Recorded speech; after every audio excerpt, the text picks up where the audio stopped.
So hello friends and welcome again. आज का जो टॉपिक है ये मैं वीडियो बना रहा हूँ मोटो व्लॉगिंग के ऊपर। जो हम लोग वीडियो मोस्टली बनाते हैं यूट्यूब के ऊपर डालने के लिए ही बनाते हैं ताकि लोग भी देख सकें।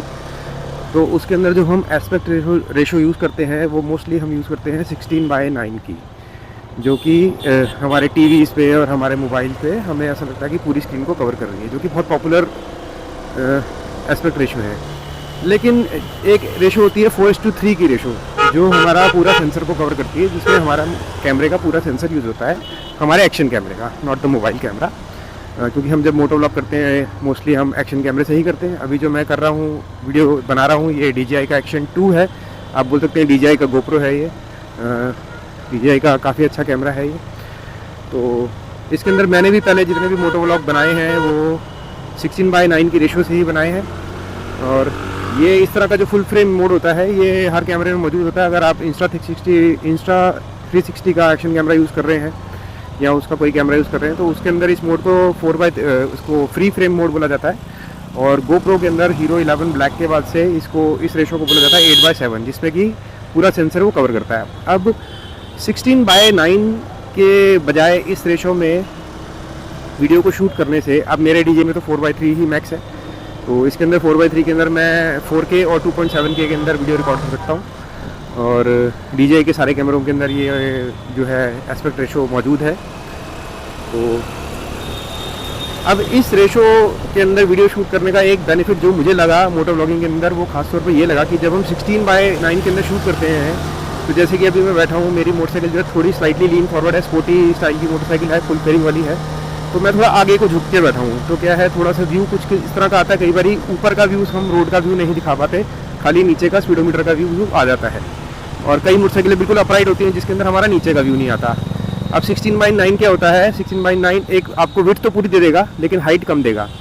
लेकिन जो 4:3 की रेशो में मैं शूट कर रहा हूँ, या अगर आप इंस्टा 360 के अंदर अगर आप फुल फ्रेम मोड के अंदर शूट करेंगे, या GoPro के अंदर अगर आप 8:7 या जो भी मैक्सिमम रेशो मौजूद है इसकी पूरे सेंसर वाली, उसके अंदर शूट करेंगे, तो उसमें सबसे बड़ा बेनिफिट आपको क्या मिलेगा, आपको जो सेंसर की पूरी विड्थ मिलेगी और पूरी हाइट मिलेगी।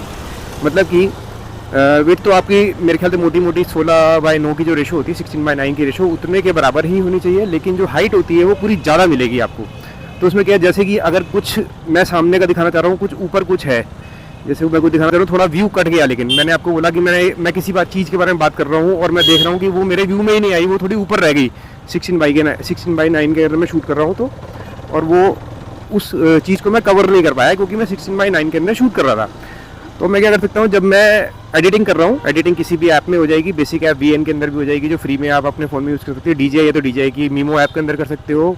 लैपटॉप यूज़ कर रहे हो तो लैपटॉप के अंदर, जैसे मैं तो फ्री सॉफ्टवेयर यूज़ करता हूँ VSDC, जो क्योंकि मेरा बेसिक लैपटॉप है उसके अंदर मस्त चलता है, उसके अंदर भी आप ऊपर नीचे कर सकते हो। तो हम उसको रीफ्रेमिंग कर सकते हैं, 4:3 को 16:9 की तरह रीफ्रेम कर सकते हैं, और उसके अंदर हम ऊपर और नीचे का व्यू ले सकते हैं, जहाँ से हमें चाहे नीचे का व्यू चाहिए हो चाहे नीचे का ऊपर का व्यू चाहिए। स्प्लिट करो वीडियो की टाइमलाइन में जा करके और उसको ऊपर नीचे कर दो, उसको रीफ्रेम करके।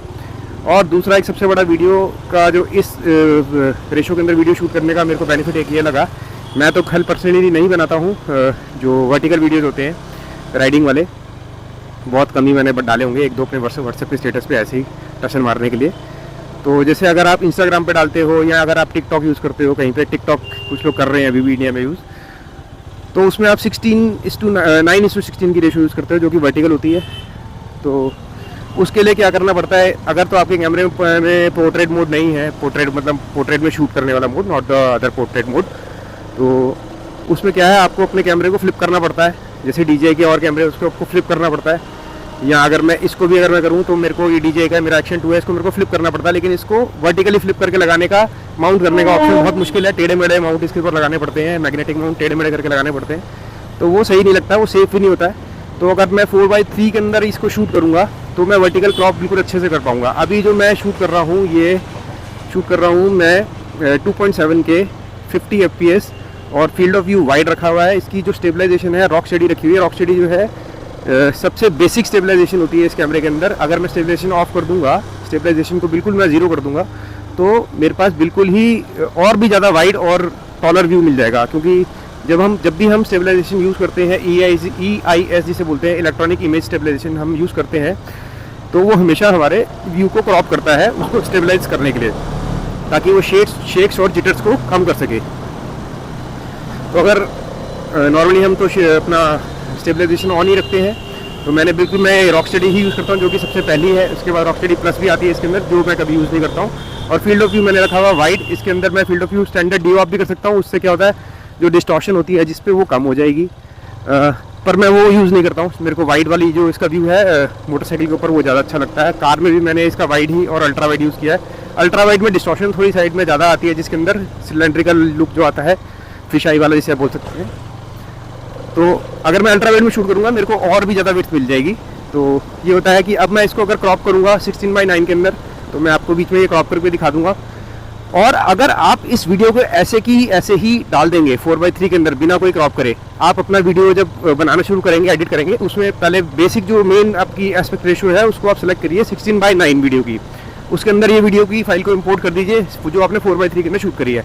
आप इसको ऐसे के ऐसे अपलोड करके, इसको एडिट करके अपलोड कर दीजिए। तो उसमें होगा क्या, एक जो मेरे को सबसे बड़ा बेनिफिट लगा, हम पिंच जूम करके, जैसे मोस्टली जो यूट्यूब का जितना भी कंटेंट है हम लोग मोबाइल पे ही देखते हैं, तो उसको हम क्या कर सकते हैं, हम पिंच जूम करके पूरी स्क्रीन को फिल कर सकते हैं। और अपने आप यूज़र जो आपका वीडियो देख रहा है वो ऊपर नीचे करके पूरा व्यू ले लेगा, कि ऊपर का भी उसको बस व्यू आ जाएगा, नीचे का भी व्यू आ जाएगा।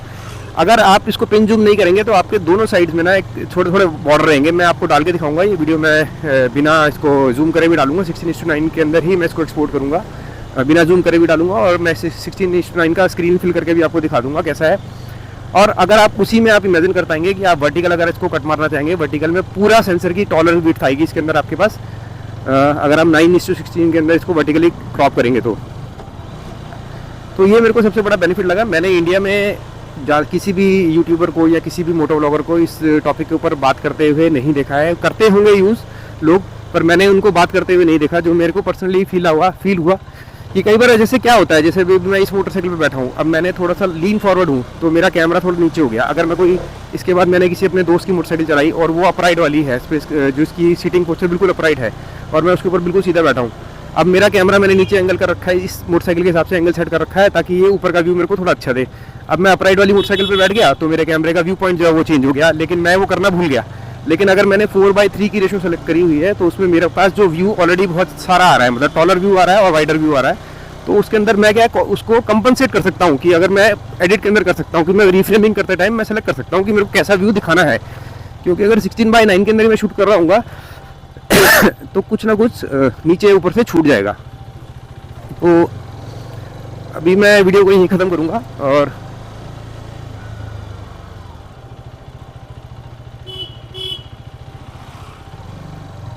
तो अभी वीडियो को मैं यही ख़त्म करूँगा। मैं आगे आपको दिखाऊंगा एडिट करके, लगा करके 16:9 के अंदर मैं इसको एक्सपोर्ट करूँगा फाइल को, और इसमें आपको मैं दिखा दूँगा कि जो 4:3 साइडों में कैसा बार रहता है। टीवी पे भी आप इसको देख सकते हैं, टीवी में भी, मेरे टीवी में मैंने चेक किया था, साइडों में थोड़ा थोड़ा बार आता है। लेकिन उसको जो बड़े टीवी होते हैं 60 या 55-60 इंच वाले, उनके अंदर वो पूरा टीवी की स्क्रीन फिल कर सकते हैं। इसके अंदर आप 2:1 के अंदर भी इसको एक्सपोर्ट कर सकते हैं, 1:1 के अंदर भी एक्सपोर्ट कर सकते हैं। आप इसको विदाउट लॉस के, अगर आपने 4K में शूट किया है तो लॉस कम होगा। 1080p के अंदर ये आपको ऑप्शन नहीं मिलेगी, हायर रेजोल्यूशन के अंदर ही ऑप्शन मिलती है, ताकि जब आप क्रॉप करें तो उसके अंदर क्वालिटी लॉस कम हो, तो आप इसको क्रॉप कर सकते हैं अपनी डिज़ायर्ड रेशो के अंदर। तो उससे जैसे मैंने आपको बताया आपको अच्छा एक व्यू मिलेगा। तो मैं वीडियो को यही बंद करता हूँ, आगे मैं आपको क्रॉप करके दिखाऊंगा। अगर आपको वीडियो अच्छा लगा हो तो do give it a thumbs up.